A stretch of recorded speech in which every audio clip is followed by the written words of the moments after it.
Okay, Miss Free, you're unmuted. How's it going, Dale? How are you doing? Okay, you could hear us now? Yeah, I can. I don't know. Typical Perfect. technology. Okay. There's also a screen share, Alex, the green box. Yeah, let It'll me say share. Hold on. Let me see. Okay. It's a little green box that you that just said share, and then it'll show the screen, and then you take it. Okay, here we go. Just scroll your mouse over the drop down. There we go. There we go. Okay, Alex, welcome back. Thank you. Good to be back with you, Dale. Well, I figured we'd put you through the ropes because I know how much you like mystery. So it was a mystery to be able to talk to us and present today. So, I really love your work. I follow your work. You're a very hardworking, talented, technical trader, analyst, and I'm going to shut up now and listen and see what you're looking at now as we wrap up the summer and heading into what I think is going to be a very interesting fall trading season. I appreciate it, Dale. Thank you again for having me back again. We had a great discussion last time. I think it kind of struck a nerve more so than I expected. We got a lot of positive feedback from a lot of people saying it was kind of a unique topic that they'd never heard before. So it's kind of nice to kind of just share some of what I'm seeing in the marketplace and kind of give a better idea of where the macro total picture is.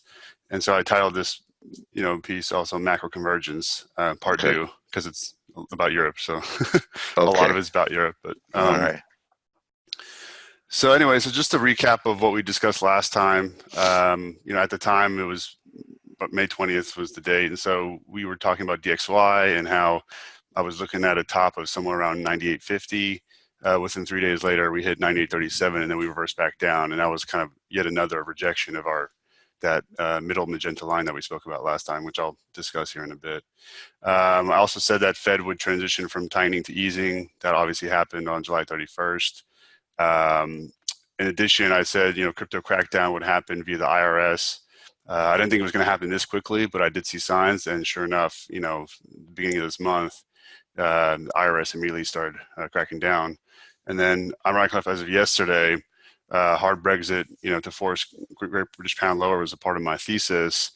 And we'll get into that in just a second. But basically, this is, what happened with the crypto crackdown. I said, if people didn't come clean or report, that ultimately the IRS knew who most of, crypto traders were, and they were going to eventually at some point, They had a list of how many, not, it sounded like they had a list of what, 10,000 or so? It was roughly in that department. Yeah, it was around that level. So that's probably far from knowing everyone. It's not everyone, but I think they went after the people that were blatantly obvious. I mean, people don't realize, like, yes, technically Bitcoins are, they're technically quote unquote anonymous, but people that aren't in the technical world or not programmers or anything don't understand that, like, your IP address is everywhere. And so unless you're using some super secure VPN that, and somehow no one can trace where you get to, at some point there's going to be some kind of transactional record digitally of when you logged onto the platform or their exchange and so on and so forth. So they can link, basically everyone to their actual IP address. So even if they don't have a paper trail from the bank, which they do, because exchange is required to have it, no matter what, at some point they're going to know who you are unless you really are really advanced. So I think that's where that 10,000 came from. It's kind of like the low-hanging fruit. Okay. And then obviously the next one, which actually just happened yesterday, which I thought was a piece of brilliant three-dimensional chess, Boris Johnson requested the monarch, obviously Queen Elizabeth, to suspend Parliament ahead of the Brexit vote. So he didn't get it. He wanted to make sure he got his way. So he basically shut down Parliament because, for those that aren't familiar, in Great Britain, that is an old law that the monarch can at any point suspend Parliament if they want to. She granted it? Yeah, she did. Okay. Well, at least he didn't burn down Parliament like Hitler burned down the Reichstag. No. Or a little more extreme. Or V for Vendetta. Yeah, right. Which is my face. But it was just interesting that I have a suspicion, like we spoke about last time, that, slowly but surely everyone is kind of putting their chess pieces in place. And I think this is yet another sign that I think in many ways they may want a Brexit of some kind to bring about, a lowering of the pound. Because this is a pretty aggressive move. I mean, it upset a lot of MPs in the UK. But I think it's a sign that they're willing to do anything to kind of make this, the end game start to happen. So then obviously over the past 3 months, some other big changes happened. Christine Lagarde went from being the head of the IMF to now she's going to be the ECB president moving forward. Interestingly, she is not a central banker at all. She's a politician. She worked for IMF. Right. And the IMF is basically the textbook framework of what they want to do anyways. It's like, in many ways, it's a predecessor to what is going to be the SDR, or is the SDR. And so she knows the framework better than anyone. So when I saw that sign that she got chosen to be the next president, that was to me a kind of a green light that they're starting to get everyone ready for what will be their end game. Obviously, she's French, and then for Ursula, was elected to be the president of the European Commission to replace Juncker. She's German, so obviously every country's kind of putting their chess pieces in place to get ready for this event, which is going to happen at some point in the next, we discussed last time, 5-6 years. Okay. All right. So Lagarde, based upon Lagarde's experience and history of being behind a lot of things that the IMF has done, restructuring, that's why she's brought in. And your belief is SDR is going to become the reserve currency of the world rather than the dollar, correct? Using the dollar as a peg, correct. That's my thesis, because Okay. it's the lion's share. More importantly, I think they chose her because to me that was a signal that there's going to be extremely easy monetary policy, and she's going to do everything out of a political justification versus most economists who would have some sort of economic bias or kind of predisposition to being a certain way. I think in many ways she's kind of like, their queen, so to speak, if you were to refer to chess pieces, no pun intended, that, she's the one that's going to kind of do whatever they need to do in order to really devalue the euro enough to get it where it needs to be in time for that alignment that we spoke about last time. Ursula, I'm not as familiar with, but she's she was chosen to be the head of the European Commission. We'll see in time what her real kind of intellectual biases are, but I think I still think she's one of their own pieces too. I don't think they're at this point they're taking any chances. Okay. So to me, that's my thesis. When I saw both of these happen, I was like, okay, that's more confirmation that we're getting pretty close. Okay. So just to review some of the charts we discussed last time and where we were at, for those that remember last time, I showed this chart.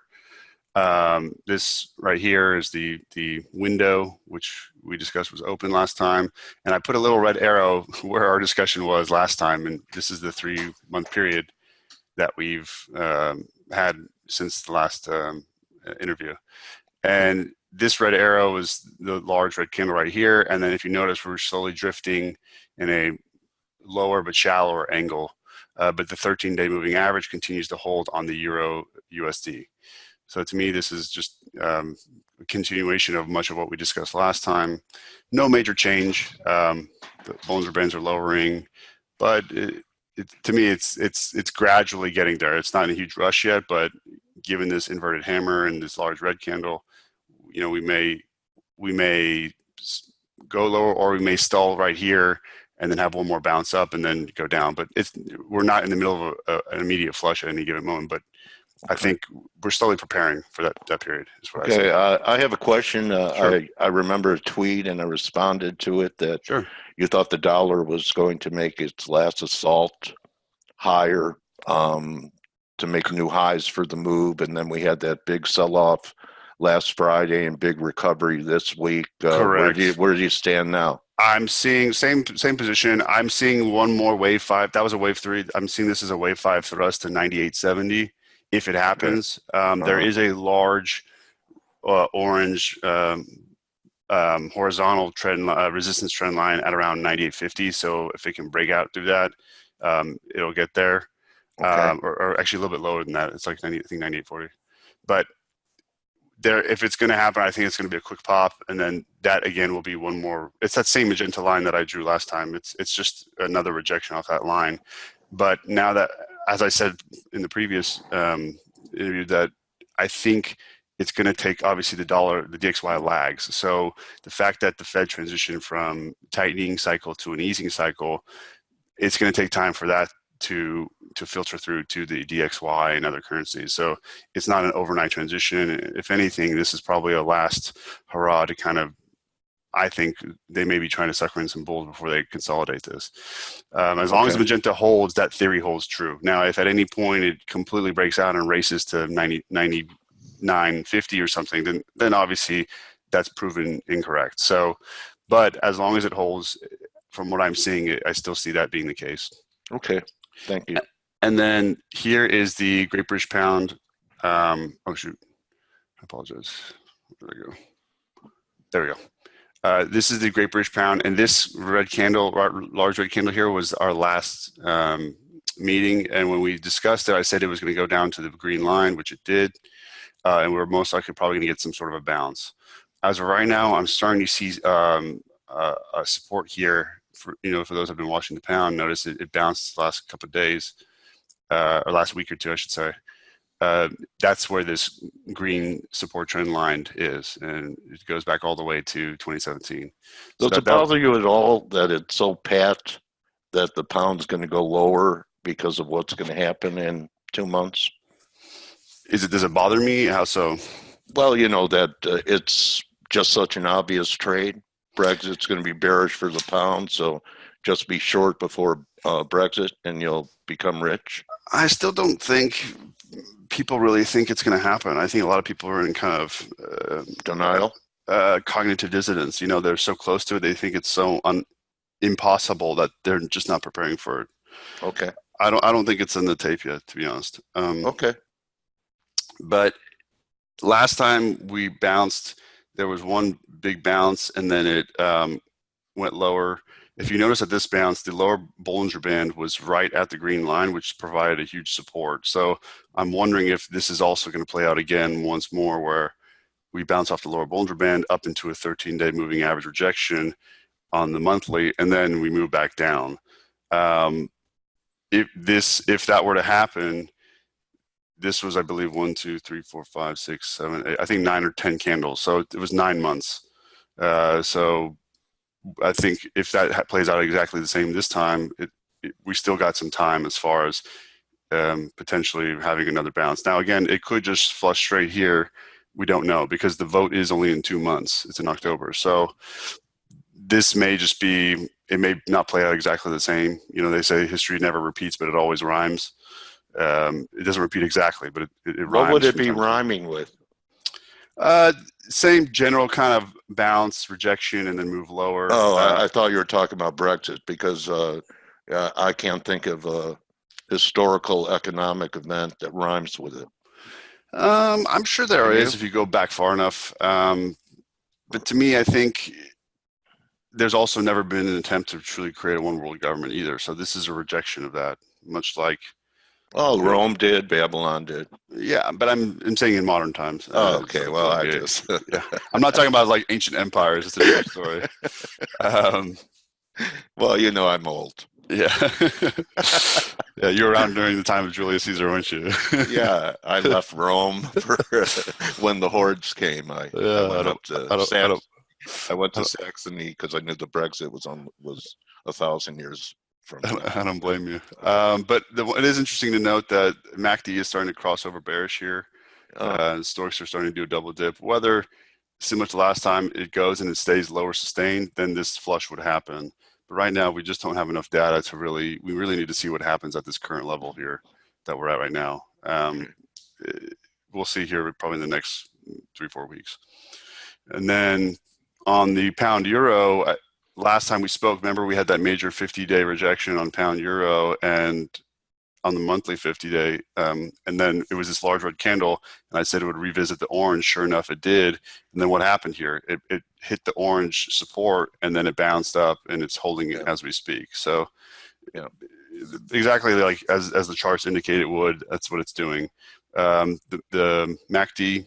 Why do you pair it that way instead of the way it's paired on, most platforms, Euro Pound? The reason I do that is because, like we discussed last time, the pound needs to fall faster than the euro, and so by doing it the inverse this way, it lines up with the other charts, and they're all facing the same direction to the parity window right here. Okay, got it. It's just more from a kind of confluence standpoint. It's easier to visualize it. Okay. MACD is doing a very similar thing across bullish, and then it had one pause, and then it went back up towards the center, and then went back down. So the pound euro chart indicates it may hold this support and then have some sort of a relief rally. Mm-hmm. The lower Bollinger Band is higher than the orange support trend line. And anytime a Bollinger is higher than a support level, usually that level will hold because the lower Bollinger Band kind of acts as a support. It just doesn't want it to drop below that. Other than that, pretty standard, what we discussed last time. I think, we'll get this. Last time there was 3 bounces on the orange before it failed. This time we've only had 2. This is the 3rd one. So we're probably getting closer. But it's still going to take some time. I don't think it's going to happen immediately right away. My target is still 2021, 2022, somewhere around there. Okay. Here's the dollar chart we discussed last time. You can see the magenta line right here that I'm discussing. Last time we met was right here, the red arrow. And at that time, the magenta's at 98.50. Now it's around 98.70, 98.80. So you can see right now we're putting in a red hanging man. It's trying to get up there. Yeah. But we still have a little bit more time. Could it break through? It's obviously always possible, but I still think at some point, I think this is sort of a trap of some kind. I still think given the flat MACD here, which is very similar to here, the similar shape of the stochastics right here, that I still think we're in a kind of a pause and consolidation period. I like back that magenta internal line. Yeah. What do you call it? Do you have a label for a line like that? I call things like that speed lines. What do you call them? I don't have a specific label. It's every major bull channel will have some sort of a center line in it, whether it's pitchfork does. Yeah, exactly. Yeah. And it's not exactly halfway. Sometimes it could be a little bit higher, a little bit lower than the true center. But in general, almost every bull or bear channel has some sort of center line in it. That's just normal market action. I don't see that out of the norm. So this is basically just a continuation. I said it would have a couple more rejections. This one does have to reject and then start to pull off in order for the consolidation thesis to happen. It's not fully confirmed yet because it won't until the 13-day moving average fails on a closing basis. But for now, we're still kind of in this wait and see as the Fed transitions, because if they actually do start to go deeper into the cutting cycle, and this is not a true one and done, which I don't think it is, at some point it's going to have an effect on the currency. And then the one thing we didn't really get into last time was bonds. So here's the U.S. 10-year Treasury bond, and when we met in May, let's see, it would be right here. So it was this candle right here. And from there, we went from right over 2 down to about 1.4. This 1.4 is a hard support level. I think it's going to hold for a couple reasons. One, the stochastics, my custom stochastics are at a 15-year low. It's actually longer. It's over 20 years. It's extremely oversold. What if it doesn't? Where could they go to? The reason why, if you look similar, so this cyan box right here, this light blue box, is very analogous to the 06 to 07 period of the last major market top. And if you look at the pattern, the 2 red vertical dashed lines, they had multiple red arrows, 1 white small doji, and then 3 more red arrows. If you look, it's almost the same exact pattern, multiple arrows, a narrow doji, and then a big red. I think, and then it overshot the lower Bollinger, then it bounced back, then it had a I put in a inverted hammer, and then I went back to do another hammer. So I think So this is it bounced and then collapsed again. correct. So I think that's what we're doing. The same thing. This 1.4 is kind of acting like that. But given this indication and how we started at 5.1, 5.2% on the 10-year before the last recession, now we're starting only at 3.2. So we lost, two full percentage points of less ammunition or less buffer going into this market correction, which at some point is probably going to happen here soon. Okay. If you look at the MACD also started cascading and waterfalling past the center line. You're seeing a lot of the same pattern here in the current MACD. To me, it's You all love that MACD, don't you? the normal MACDs I don't think they're accurate. But if you refine them over years, and mine are nowhere near the normal standard setting. But what's underneath stochastics? Yeah, full stoic. But this is also custom. I've customized these over the years. So I only use my own proprietary settings. It's just something that I've done over the years, and they work for me. Okay. But to me, if you look here, it bounced up and then went back up into a 13-day rejection after the 1350 cross. You hear this is the 1350 cross up here, and then we just also had a 1350 cross right here. So the periods are almost identical mirror of one another. You bounced into a hard support, which at that time was about 3.2. Ironically enough, that low is the same as the most recent high. It's the same level. And then it went into a 13-day rejection and rejected multiple times, multiple months in a row, and then it flushed through. Given this pattern, what I'm seeing, I don't think 1.4 is going to hold this time, which is crazy to think that a 10-year would go below that. But I think this time is actually very different for multiple reasons. But the most important is never before in human history has there been more countries with a negative yield than there is now. And that global negative yield escalation is putting excessive pressure on the long end of our curve, because basically everyone else in the world is rushing into our treasury market trying to chase yields because they want to be positive. They don't want to be negative. Well, is the rest of the world going to reverse back to at least zero rates instead of negative, or are we going to follow into negative? We're not going to fall into negative, but we're going to be pushed to artificially depressed all-time lows. So I think we will always be Bonds above. have already done that. Well, I think we can go true, but I still think we can go lower. And I think the reason for that is, like we discussed last time, in order for the dollar to be the peg of the new global currency, I think it's going to have to be the one left standing that's still above in positive territory, just because it's naturally going to be supportive of the dollar. And that'll again will serve as the peg. Is the new peg going to be happen with a major devaluation of the dollar? No, I actually think it's going to be a major appreciation, because we still need pound and euro to approach and pass parity. They need to drop below 1. Oh, that's right. I remember that. Yeah. So by them dropping below 1, the only way to get there is, if you look here, the only way to get this massive ramp up, this kind of massive ramp up, is some kind of Eurozone crisis or Eurozone, whatever it may be. That will also help their exports, or at least they think it will. So to me, I think there's a lot of pressure for political reasons for euro to devalue. Great Britain as well. I mean, their economy is obviously suffering more so relatively than the U.S.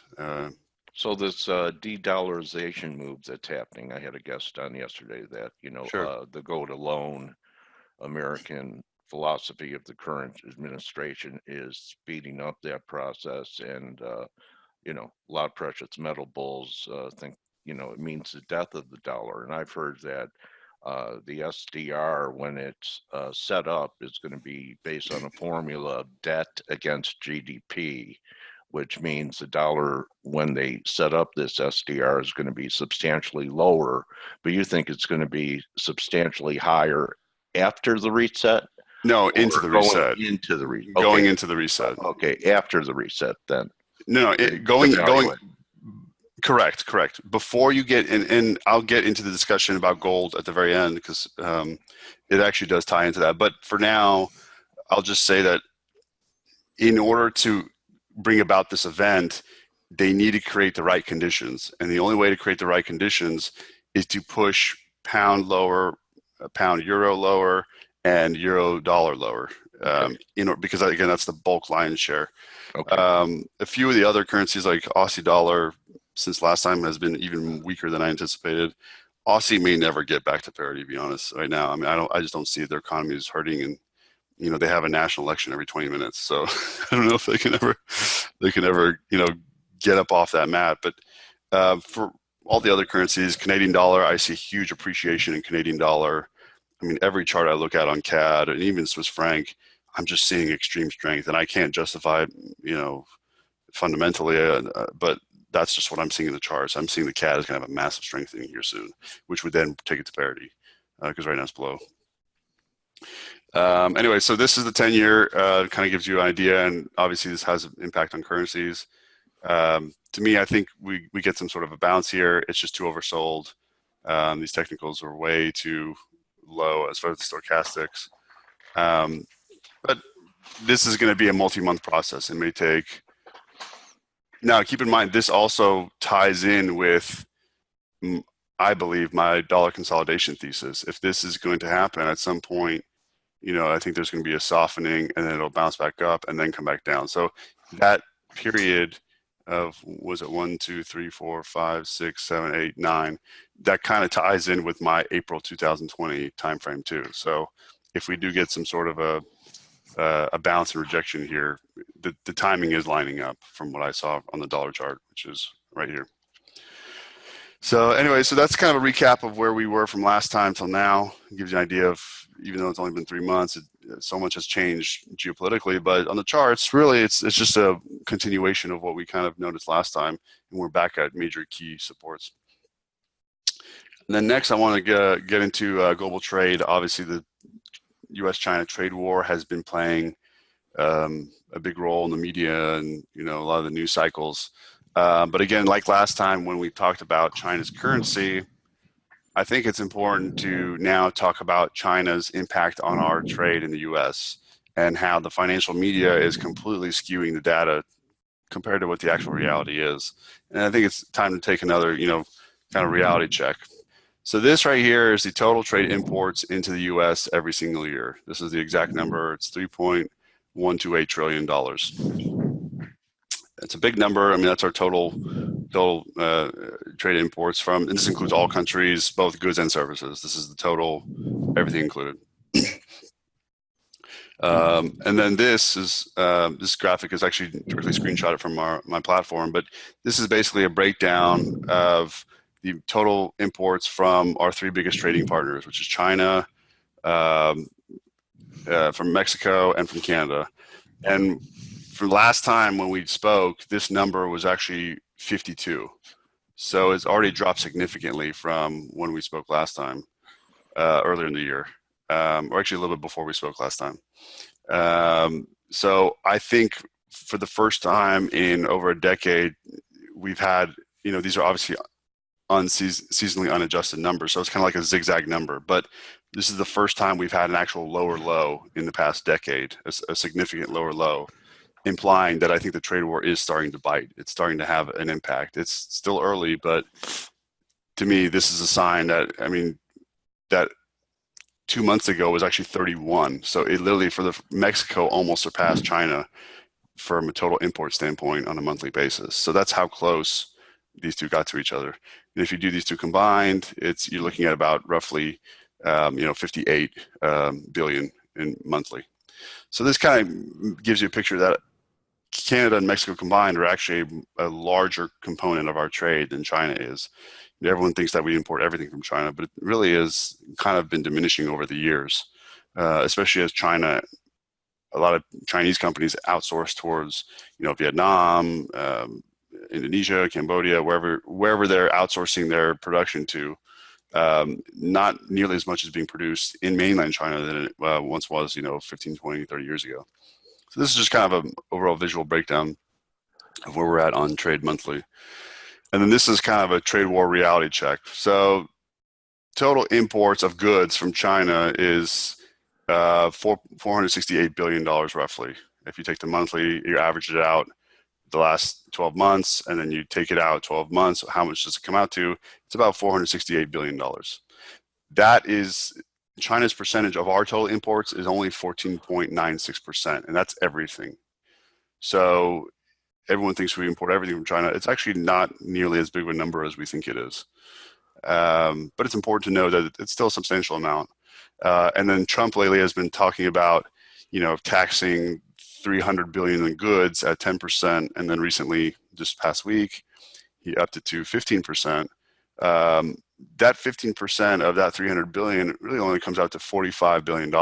And when you compare it to the total trade, it's only 1.43% of our in relation to the total trade imports report every year. So it's not a massive number. I know the news media likes to sensationalize it, make it like it's a huge deal, and I know it affects financial markets, but from an actual trade standpoint, he's basically giving them a slap on the wrist. Obviously, they're being offended and they're taking offense to it out of pride and whatnot, but just to save face. But in reality, it's not having even if you were to tax it at a higher rate, it's not. I don't believe it's going to have a massive impact on an actual trade from a kind of a macro perspective. So is the strategy, since you get risk off when you get these tape bombs, et cetera, to buy every break because it's not a big deal in risk, buy risk on these bad headlines?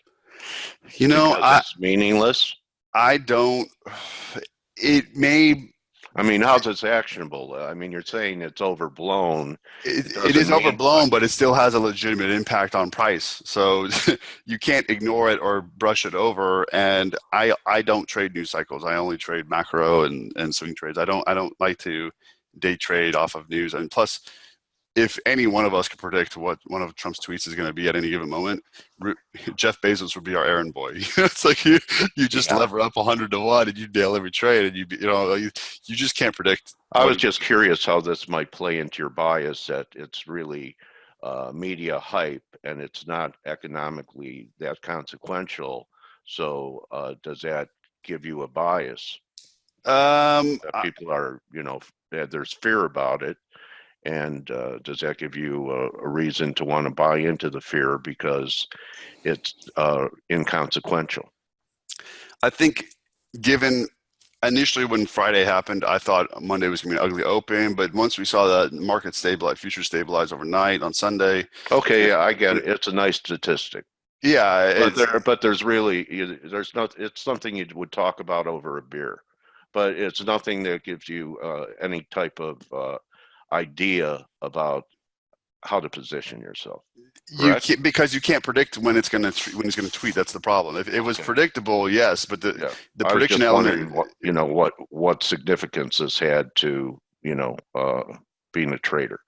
To me, I think none. I think this is purely more from an academic sense. Okay. Just to kind of give you an idea of where we're at in the grand scheme of things. I give you an A. Thank you, I appreciate it. All right. But anyway, so this is just kind of a breakdown of all the news media and the hype and the hoopla about what's going on. This is what they're basically actually talking about. They don't know the number, they don't say it, but it's really not that big of a deal in the actual pragmatic sense of the trade war. And then I also wanted to kind of branch into gold versus Bitcoin. Obviously, last time we spoke, gold was circa 1,300. And then once I started to break out towards 1330, I started seeing signs that the narrowing descending wedge was going to have a massive breakout to the upside. Sure enough, we got to 1360. At that point, DXY did not react at all. It was they were not. I started to realize, wait a minute, something's wrong. This time is different. And when that happened, I said, okay, we're going to go up above 1400 and 1440. Sure enough, we did. And even then, 1445, I saw we have another thrust going up towards 1520. We hit that. Right now we're about 1550 roughly. And as that's happened, it's important to note that gold has been rising in a DXY strengthening environment. I mean, the dollar has been strengthening and precious metals have been moving up. Obviously, in lockstep with bonds. You know, anytime you have a major bond move like the cutting cycle, that will have a big kind of upward pressure on gold as well, as everyone kind of has a flight to safety. So has there been a change in your view from last time? I think you were kind of in, it's just going to be a trading range battle here in gold. And, I think you were kind of in Hendrick's camp that we were going to have a lower gold market going forward. Do you still think that could happen only from higher levels, or the lows are in and we're going to 2000? The difference obviously between Hendrick believes it's going to happen now. To me, I believe the dollar consolidation thesis is actually supportive of precious metals in the short term. And I thought that's why, we're at 97 or 98 and change now.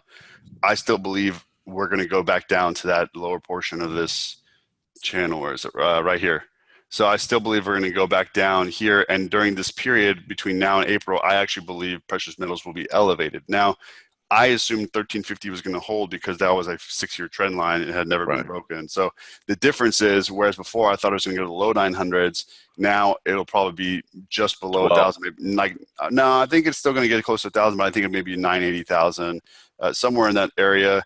And like you said last time, that 980 was actually the high. 880. 880. Yeah. So 1980 high was 880. Yeah. So but kind of in that confluence area, I think it's going to pull back to that. But I think I genuinely believe, I still believe in the thesis. It just skewed the bottom up higher. That's the only difference, because now DXY is higher. But again, so is what's going to take it down after April? Is it going to be rates starting to head up? Is it going to be a dollar blow off to the upside since the dollar strength hasn't mattered? What's it going to be that could take gold back down from wherever it peaks in April? I have no idea. I think, again, here, the last time this happened was back in, was it 14? I think we're going to have a similar transition where we kind of cool off here until April, and then at that point, we start to take off. Maybe it may take a little longer. I don't know. It could drag out to the summer. They may not really start to move until just before the election. We just don't know. But what I'm saying, so you think it'll be a resumption of a blow off move to the upside? I think right now we're in this kind of consolidation period, and then what I'm seeing in the MACD and the stochastics, it is not a major strong bull move at the moment currently. And normally when you have these strong bull impulses, I mean, you see they're very vicious kind of reactions. And if you look here, stochastics has been elevated the most it's been in over a decade, and yet it still has not been able to break out of the magenta resistance. So to me, if it were to cool off, obviously it's been overextended. Similar to here on the MACD, it just kind of had this shallow, gradual rising pattern, and then it kind of cooled off. So I kind of think we're in the same pattern, but again, we won't know until we get some sort of confirmation here in the next month or two. So anyways, back to the gold Bitcoin discussion.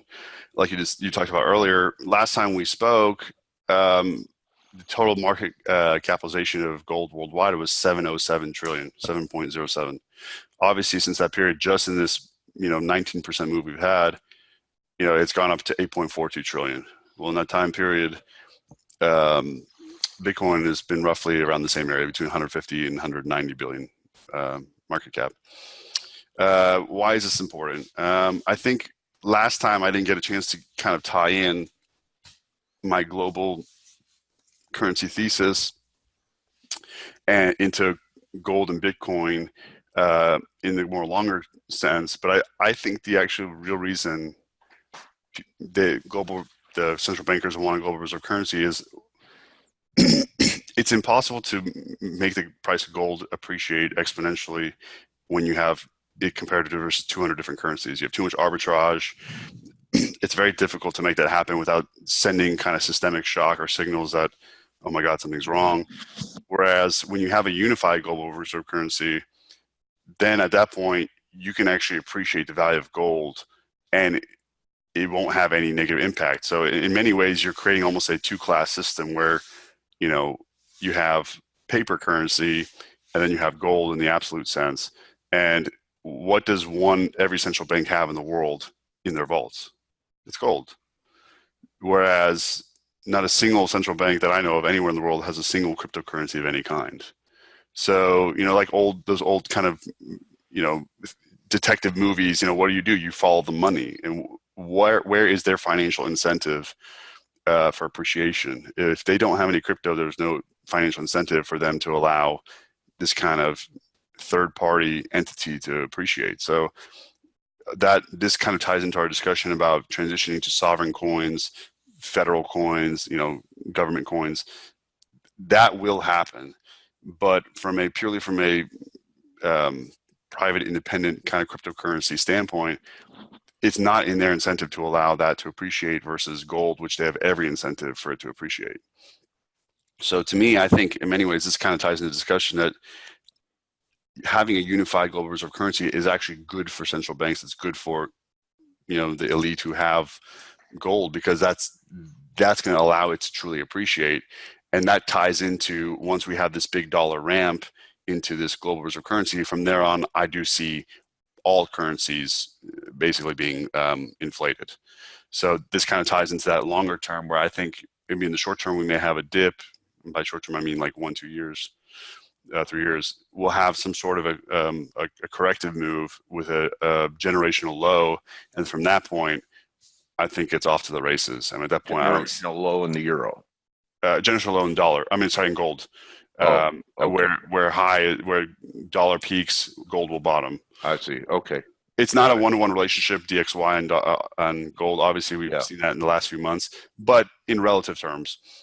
So at that point, I see gold breaking out of 2,500 easily, and then going on to 5,000 up. But that's, we're talking, 7, 8, 10 years out. But in the meantime, this just kind of gives you a kind of an overall picture as far as, again, providing perspective. And it's important to note that 90% of all cryptocurrencies are in roughly supposedly 360 accounts, according to what they say. So it's a very, very, very concentrated market with like nothing a country club. Basically, and they're all insiders, and they're all manipulating on a daily basis, up and down, up and down, up and down. Those bastards. Whatever. It is what it is. I mean, whether it's that or, they don't have market makers, but they're basically acting like market makers, ironically enough. Those shysters. I know, but right, but it kind of gives you this gives you perspective, like where is the global elite's incentive versus where Bitcoin is. It just becomes obvious that they do want gold to appreciate at some point exponentially, just not yet. I think they're waiting for the right pieces to be in place. I think once you have a unified currency, at that point, that's when they can really allow gold to just take off. And ironically enough, I think the biggest threat to Bitcoin is actually gold. I think that is because, and it's interesting, in the next chart, you'll see this is actually the gold Bitcoin ratio. I know people quote the gold silver ratio, but to me, I think the actual gold Bitcoin ratio is actually more relevant and important. This is the all-time high here at 19,000. And then this is when it dropped, Bitcoin dropped to about 3,500. Obviously this ratio popped. But if you look here, it has a long-term magenta trend line, and it's been basing over the last, 3, 4, or 5 months. Bitcoin rallied from $3,000 to. Correct. And this is when it rallied from $3,000 all the way up to where it is now. I think now it's like 9,500 as of yesterday. Okay. So it peaked at around 11, 12-ish, and then now it's starting to drop back down. It's important that the 13-day moving average is about to break out. The upper Bollingers are curling up. To me, this looks like it's poised for some sort of a breakout. So, cool chart, man. Yeah, it's kind of, and it's coming from where it obviously came from basically nothing, and then it kind of appreciated massively. You can kind of see the massive bull market, which topped in December 2018 holiday season. And I think this could, ironically enough, I know Bitcoin was created to replace gold, become a digital form of gold, but ironically enough, I think it's the gold itself that could actually end up hurting the demand for Bitcoin the most, because if they finally let gold do what it's actually naturally supposed to do and appreciate, then which one would you rather choose? If you had two assets appreciating, but one could go, you would rather put your money in gold because at least it's legitimate. You can have a physical, tangible form. You can have bullion.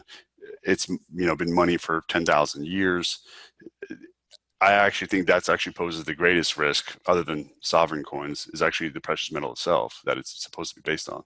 So to me, this is kind of an interesting perspective of what could be just something to keep an eye on, because they could actually use this also as some sort of a weapon to weaponize against Bitcoin or cryptocurrencies in general, or at least take away demand. So it's just an interesting chart. Okay. And then that's kind of is basically the bulk of the discussion is that's it. I mean, I just wanted to come on and show you where we're at. Great presentation, Alex. Yeah, and I just kind of wanted to, obviously, I just launched my new platform. This is Charts Coach for that aren't familiar. It's purely an educational platform with charting. I do, over 50 asset classes a day in charts. I have a technical analysis school. I do live one-on-one chat. This is just kind of a little pet project that kind of turned into a it wasn't, not really. I mean, I don't make money on it. It's not, I only charge $20 a month, which is cost. That's my break even. I'm not trying to make money on it. I just want to help a lot of traders, and the value it provides is, $200 a month. But I really want to help the little guy. This has kind of been a passion of mine. I've had thousands of people reach out to me over the past year. How do you learn? Where did you, what are your secret indicators? How do you accurately predict market tops and bottoms? And I kind of give all my secret sauce on the platform, and you can sign up. It's over 60 pages of content, in the school. Okay, one of the attendees is asking for the website. Sure, it's www.chartscoach.com. It's very simple. You can sign up. I'm the coach. You could be the chart coach. Fair enough. I'm chart coach. You're the coach. Yeah. I'm the man. All right. But another 40 years when you're my age, you could. I pass the mantle on to you. I appreciate it. Thank you. Right. That's a huge honor. But it's not just an educational platform. I also have a lot of the charts and data you see in the presentation today. I have a whole financial data section for economic data, government data. I aggregate all the data from, official government sources, the Fed, you name it, and I'm, hundreds of pieces of data sets that I conveniently put in one kind of dashboard that's updated in real time, so you can kind of follow the data if you don't want to have to kind of spend hours going through that Federal Reserve data. You can just come to one convenient location and it's all right there. So it's easy for you to look at. It's graphically easy on the eyes. And then I also have I have a financial news section. I'm going to do weekly reports, kind of stuff that you hear on these broadcasts. I'm going to do weekly written reports on trade war, geopolitical updates, between our quarterly chats. If people want to kind of sign on and kind of see what I'm talking about, they're more than welcome to do so as well. So that's just kind of the gist of what I want to talk about today. Obviously, if people want to look at the dollar chart one more time, if they have any questions or kind of comments, if you want to kind of get people's opinions of what if they had any input. No, we've run about an hour. Okay. They were asking for different charts like CAD. Gotcha. And so, what I'd like to do now is just thank you for your excellent work, Alex. And thank you. You know how I say, don't just count your pips, count your blessings. And I'm still rooting and praying for your father, Sid. Thank you. And that he can watch your business mushroom and watch his son thrive in this industry that he has a love for and a passion for, and that you guys could celebrate the fruits of your labor. I greatly appreciate it. Thank you so much. I appreciate your kind support throughout this time, and everyone on Twitter. It's it's pretty hard to see the man you think is invincible become so frail and weak, but it's kind of a wake up call. You never know if you have faith till you need it. Yeah, but unfortunately, he's a man of very strong faith, and he made it through it, and he's finally walking again. Thank you. He doesn't need to. He's kind of slowly getting up and walking again. It's just spinal surgery is anyway. Joke. I know him through you. That's correct. And the apple doesn't fall far from the tree. Thank you. That's very kind of you. You're a good man, Alex. And I appreciate it. Thank you so much. Want to thank you for being with us again, and we'll do it again a little bit down the road, and see what other pearls you have for us. You dropped enough pearls on us to string a necklace. I appreciate it. I'm looking forward to our quarterly chats. All right, buddy. Thanks again, Dale. All right, everyone, that's at Good. Mystery Trader 99. That's Alex. You can find him there, and the video will be out. Probably it's going to take a while because it's a long one to render it, but it'll be out there for you to review. And that's a wrap, and we'll see everyone for TGIF. Good hunting the rest of the day, and enjoy. Remember, money comes and goes. Time is gone forever. Make it count. Adios.